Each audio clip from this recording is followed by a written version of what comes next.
السلام عليكم ورحمة الله وبركاته. بسم الله الرحمن الرحيم. نحمده ونستعينه ونستغفره ونؤمن به ونتوكل عليه ونعوذ بالله من شرور أنفسنا ومن سيئات أعمالنا. من يهده الله فلا مضل له ومن يضلله فلا هادي له. ونشهد أن لا إله إلا الله وحده لا شريك له. ونشهد أن سيدنا محمدا عبد الله ورسوله أرسله بالحق بشيرا ونذيرا. رب اشرح لي صدري ويسر لي أمري واحلل عقدة من لساني يفقه قولي. وما توفيقي إلا بالله عليه توكلت وإليه أنيب. فأعوذ بالله من الشيطان الرجيم. بسم الله الرحمن الرحيم. الله يجتبي إليه من يشاء ويهدي إليه من ينيب. صدق الله العظيم. وقال نبينا صلى الله عليه وسلم: الأولياء إذا رؤوا ذكر الله، أو كما قال عليه الصلاة والسلام.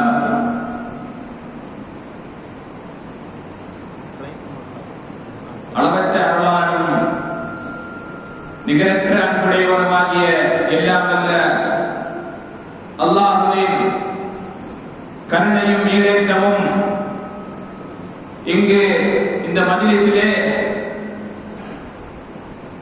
ஷேக் Mohideen Abdul Qadir Jilani கத்தஸல்லாஹு சிர்ரஹுல் Aziz அவர்களுடைய நினைவு மாதமான இந்த ரபீஉல் ஆகிருடைய மாதத்திலே அவர்களுடைய அந்த வரலாறுகளை கேட்பதற்காக வேண்டி குழுமி இருக்கக்கூடிய பெரியோர்கள் மீதும் சங்கைக்குரிய உலமாக்கள் மீதும் என் பேச்சை கேட்டுக் கொண்டிருக்கக்கூடிய தாய்மார்கள் சகோதர சகோதரிகள் மீதும் அல்லாஹ்வின் சாந்தியும் சமாதானமும் என்றென்றும் நிலவட்டுமாக என்ற ஒரு துஆவோடு எனது உரையை துவங்குகின்றேன். அன்பார்ந்த அல்லாஹ்வின் நல்லடியார்களே, இந்த உலகத்தை இறைவன் படைத்து அந்த உலகத்தில் அவனை வணங்குவதற்காக மனிதர்களை படைத்து கோடான கோடி படைப்புகளை படைத்து அதிலே மனிதர்களையும் படைத்து அந்த மனிதர்கள் நேர்வழி பெறுவதற்காக வேண்டி தன்னுடைய குர்ஆனையும் தன்னுடைய வேதங்களை அவன் இறக்கி வைத்தான். அந்த வேதங்களை இறக்கி வைத்தது மட்டுமல்லாமல் அந்த வேதங்களை கொண்டு இந்த மக்களை நல்லுபதேசம் செய்வதற்காக வேண்டி இந்த மனிதர்களிலிருந்து சில அடியார்களை இறைவன் தேர்ந்தெடுத்தான். அவர்கள் தான் நபிமார்கள். நபிமார்கள் இந்த உலகம் தொடங்கிய காலத்திலிருந்து அவர்கள் அந்த பணியை, இறைவன் கொடுத்த அந்த பணியை செவ்வனே செய்து கொண்டு வந்தார்கள். நபியினுடைய வருகை நமது தலைவர் முஹம்மது முஸ்தபா ஸல்லல்லாஹு அலைஹி வஸல்லம் அவர்களுடைய வருகையோடு நின்றுவிட்டது. அதற்கு பிறகு இந்த மார்க்கத்தை எத்தி வைப்பதற்காக வேண்டி, இந்த மக்களை நேர்வழிப்படுத்துவதற்காக வேண்டி அவனுடைய அடியார்களிலிருந்து சிலரை இறைவன் தேர்வு செய்து கொண்டே இருப்பான். இந்த நிலை என்பது கியாமத் நாள் வரை நடந்து கொண்டே இருக்கும். வகை இருக்காது. ஆனால் இறைவனுடைய நல்ல உபதேசங்களை இந்த மக்களுக்கு எத்தி வைப்பதற்காக வேண்டி சில நல்லடியார்களை இறைவன் தேர்ந்தெடுப்பான். அதுதான் நான் முதலில் கூறிய ஆயத். அல்லாஹ் யஜ்தபி இலைஹி மன் யஷா. இறைவன் தான் நாடியவர்களை தன் புறம் தேர்ந்தெடுக்கின்றான். வயஹ்தி இலைஹி மன் யுனீப். அவனிடத்திலே செல்லக்கூடிய மக்களுக்கு அவன் வழிகாட்டுகின்றான் என்ற ஒரு ஆயத்தின் மூலம் நாம் விளங்குகின்றோம். அன்பார்ந்த அல்லாஹ்வின் நல்லடியார்களே, ரபீஉல் ஆகிருடைய மாதம், இறுதி வசந்தம், இரண்டாவது வசந்தம். முதல் வசந்தத்தை நபிகள் நாயகம் ஸல்லல்லாஹு அலைஹி வஸல்லம் அந்த நபிகள் நாயகம் ஸல்லல்லாஹு அலைஹி வஸல்லம் அவர்கள் இந்த பூவுலகில் ஜனித்த அந்த தினத்தை ரபீஉல் அவ்வல் முதல் வசந்தம் என்று கூறுகின்றோம். இந்த மாதத்தை ரபீஉல் தானி, ரபீஉல் ஆஹிர் இரண்டாவது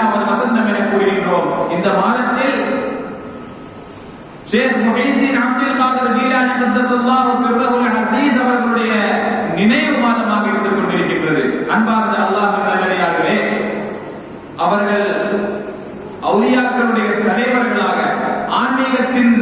ஆன்மீகத் துறையில் மிக தேர்ந்தவர்களாக இருந்தார்கள்.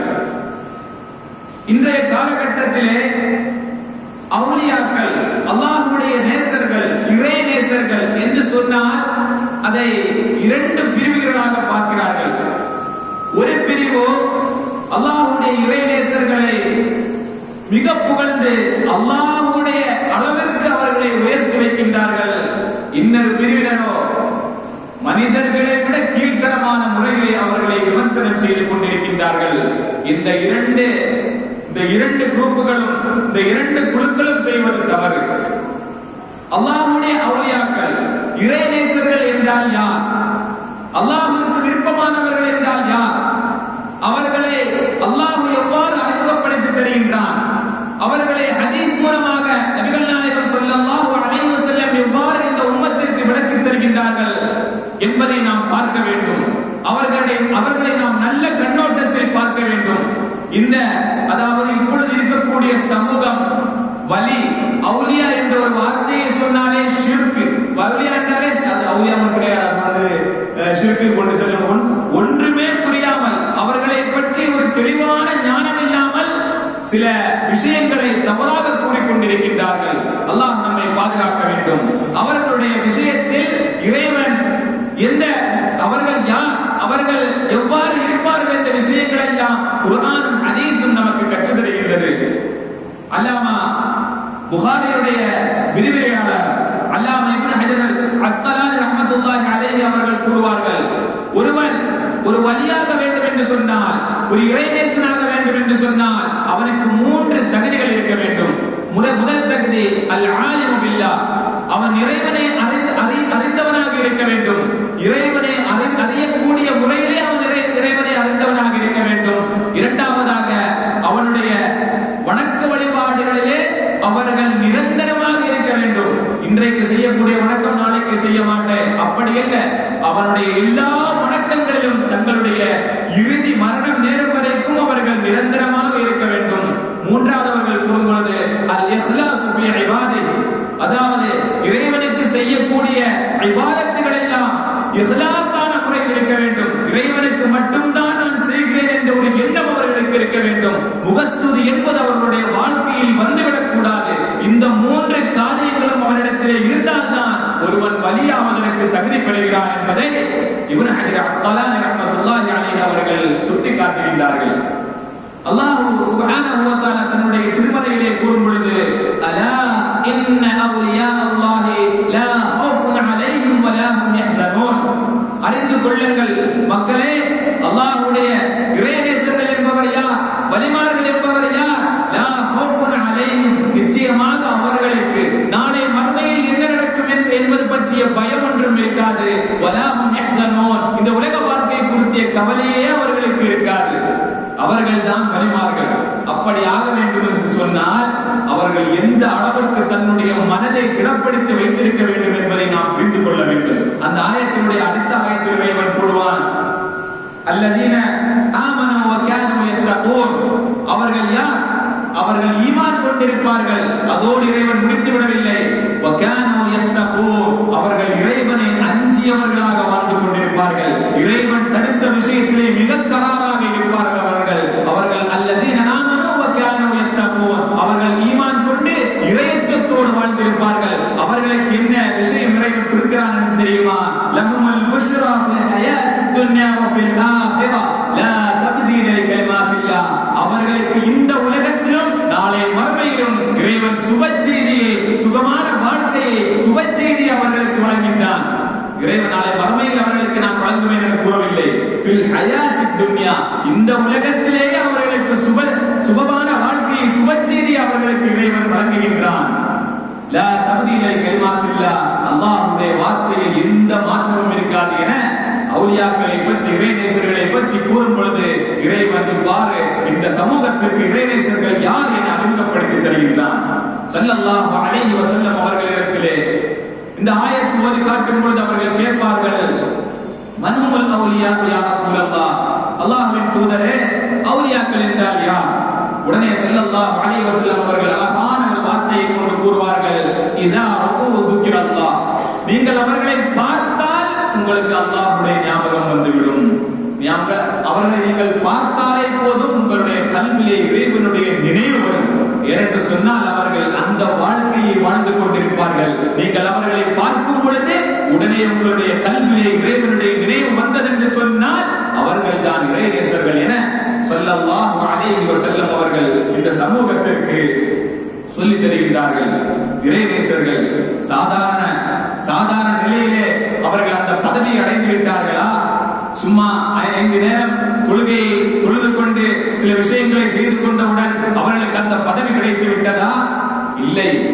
அவர்கள் இந்த உலகத்தை எவ்வாறு எடுத்துக்கொண்டார்கள், நாம் இந்த உலகத்தை எவ்வாறு எடுத்துக் கொள்கிறோம் என்பதை சிந்தனை செய்து பார்க்க வேண்டும். ஒரு ஹதீஸிலே வரும், அல்லாஹ் கூறுவான், யா துன்யா முர்ரி அவுலியாஇ, ஓ உலகமே என்னுடைய நேசர்களுக்கு, என்னுடைய இறைநேசர்களுக்கு நீ கசப்பாக மாறிவிடு. வலா தஹ்லௌனி லஹும் ஃபதஃப்தினீஹும், நீ அவர்களுக்கு ஒருபோதும் இனிப்பாக மாறிவிடாதே.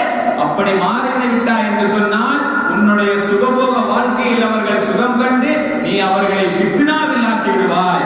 ஆக இந்த உலக வாழ்க்கையை கசப்பாக வெறுப்பாக எடுத்துக் கொண்டவர்கள் தான் இறைநேசர்கள், அந்த மகத்தான மக்கள்.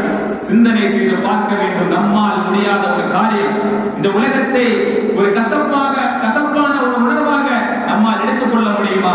ஆனால் அவர்கள் எடுத்துக்கொண்டார்கள். அவர்கள் தன்னுடைய நஃப்ஸை கட்டுப்படுத்தினார்கள். அதனால் தான் அவர்கள் அந்த தரஜாவை அடைந்தார்கள். அதனால் தான் அவர்கள் அந்த தரஜாவை அடைந்தார்கள் என்பதை இதன் மூலம் நாம் புரிந்து கொள்கிறோம். அன்பார்ந்த அல்லாஹ்வின் நல்லடியார்களே, நாம் எல்லாம் நினைத்துக் கொண்டிருப்போம், அவுலியான்னா கராமத்து செய்வாங்க. அவுலியாக்கள் என்றால் ஒரு சிம்மாசனத்திலே அமர்ந்து கொண்டு மக்களை தன் பக்கம் ஈர்த்து தன்னிடத்திலே பயணித்து வாங்குவதற்காக வேண்டி அவர்கள் இருப்பார்கள், அல்லது தன்னை முத்தமிட வேண்டும் என்று நினைத்துக் கொண்டிருப்பார்கள் என்றெல்லாம் நாம் அவுலியாக்களை பற்றி சில சிந்தனைகளை செய்து வைத்திருக்கின்றோம். ஆனால் கராமத்து மட்டும் காட்டுபவர்கள் தான் அவுலியாக்கள் என்றால் நிச்சயமாக இல்லை. இந்த உலகத்திலே கராமத்துகள் இல்லாமல் எத்துணை பேர்கள் இறைநேசர்களாக வாழ்ந்திருக்கிறார்கள் தெரியுமா? இந்த கூட்டத்தில் கூட ஒரு வேளை ஒரு இறைநேச செல்வர் இருப்பார், ஆனால் நமக்கு தெரியாது. அலி இப்னு அபீ தாலிப் ரலியல்லாஹு அன்ஹு அவர்கள் கூறுவார்கள், இன்னல்லாஹ அஸ்பா ஷைகைனி ஃபீ ஷைகைனி, அல்லாஹ் சுப்ஹானஹு வ தஆலா 2 விஷயத்திற்குள் மறைத்து வைத்துள்ளார். யாருக்கு அந்த விஷயம் தெரியாது? ஒன்றாவது விஷயம் அர்-ரிதா ஃபீ தாஅத்தி, அவனுடைய பொருத்தம் எந்த வணக்கத்திலே இருக்கின்றது என்பது நமக்கு தெரியாது. அவனுடைய பொருத்தம் உடனே எந்த வணக்கத்தை கொண்டு நாம் பெறுவோம் என்பது நமக்கு தெரியாது. தொழுகையின் மூலம் உடனே அவருடைய பொருத்தம் கிடைக்குமா என்பது தெரியாது. அல்லது நோன்பு, ஜக்காத், ஹஜ், எந்த வணக்கத்தை இருந்தாலும் ஏன் இந்த வணக்கத்தை செஞ்சால் உடனடியாக இறைவனுடைய பொருத்தத்தை பெறலாம் என்று சொன்னால் நம்மால் ஒரு வணக்கத்தை குறிப்பிட்டு காட்ட முடியாது. அதை இறைவன் மறைத்து வைத்துள்ளான். நாம் அநேக இபாதத்துகளை செய்தால்தான் அவனுடைய பொருத்தத்தை பெற முடியும். அதுபோல இரண்டாவதாக இறைவன் மறைத்த ஒரு காரியம் அஸ்பல் அவுலியா ஃபீ இபாதி, இந்த அடியார்களிலே, இந்த வணக்கசாலிகளிலே இறைவன் அவனுடைய இறைநேச செல்வர்களை மறைத்து வைத்துள்ளான். அதை யாரும் கண்டுபிடிக்க முடியாது. நான் சொன்னது போல இந்த கூட்டத்தில் கூட ஒரு இறைநேச செல்வர் இருக்கலாம், ஆனால் அது நம்மால் விளங்கிக் கொள்ள முடியாது. ஆக இந்த சமூகம் இறைநேசர்களை, வலிமார்களை எவ்வாறு புரிந்து கொண்டுள்ளது என்பதை நாம் சிந்தனை செய்ய வேண்டிய தருணத்திலே இருக்கின்றோம். அவர்களை எந்த முறையில் அணுகுகிறார்கள் என்பதை நாம் சிந்தனை செய்து பார்க்க வேண்டும். அவர்கள் சும்மா இருந்து கொண்டு ஒன்றும் அந்த நிலையை அவர்கள் அடையவில்லை. அந்த நிலையை அவர்கள் அடையவில்லை. நான் கூறியது போன்று தன்னுடைய நஃப்ஸை, தன்னுடைய இச்சையை அடக்கிக் கொண்டு இந்த உலக வாழ்க்கையை அவர்கள் கசப்பாக எடுத்த பிறகு அல்லாஹ்வின் மீதுள்ள முஹப்பத், அல்லாஹ்வின் மீதுள்ள அந்த பேரன்பின் காரணமாகத்தான் அவர்கள் அந்த நிலையை அடைகிறார்கள்.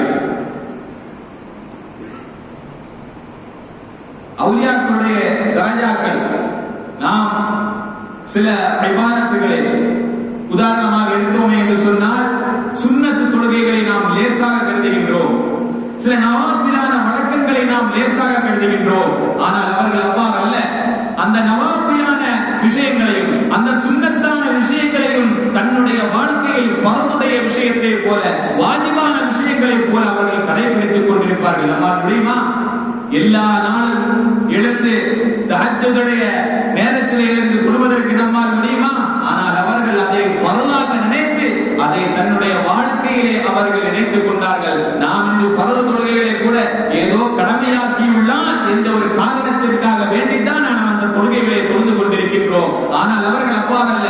அவர்கள் விரும்பி அந்த தொழுகையை தொழக்கூடியவர்களாக, இபாதத்துகளை செய்யக்கூடியவர்களாக இருப்பார்கள். அந்த நிலையை அவர்கள் உபரியான வணக்கங்களை அவர்கள் அதிகமாக செய்தார்களே என்று சொன்னார், இறைவன் அவனுடைய பேச்சிலே பேசுவான். இது நான் கூறவில்லை. புகாரியிலே ஒரு ஹதீஸ் வருகின்றது, ولا يزال عبدي يتقرب الي بالنوافل حتى احبه.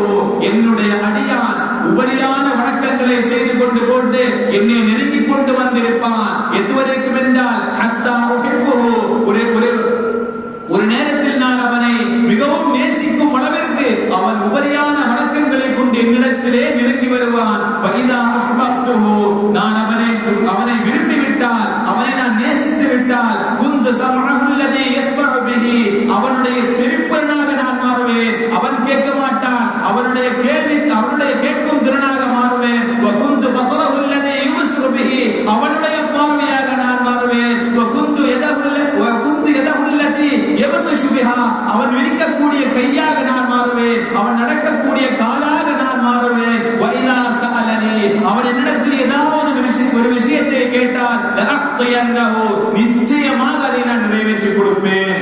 வ இதா ஸஅதனி, அவன் ஏதாவது ஒரு விஷயத்தில் என்னிடத்திலே அவன் ஏதாவது